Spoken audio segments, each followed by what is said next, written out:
আজি এটা বহুত গুৰুত্বপূৰ্ণ প্ৰশ্ন কৰিম মই আপোনালোকক আৰু তাৰে উত্তৰটো আপোনালোকে মোক দিব। তই কি প্ৰশ্ন কৰিবা কৰ, মই তোৰ সকলো প্ৰশ্নৰ উত্তৰ দিম। ইছলামৰ ভেটি কেইটা? ইছলামৰ ভেটি কেইটা? এইটো হৈছে মোৰ প্ৰশ্ন।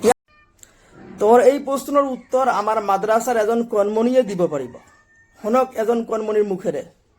ইছলামৰ ভেটি কেইটা? পাঁচটা। কি কি? কলেমা, নামাজ, ৰোজা, হজ, যাকাত। এইকেইটাই নহয়, আৰু আছে।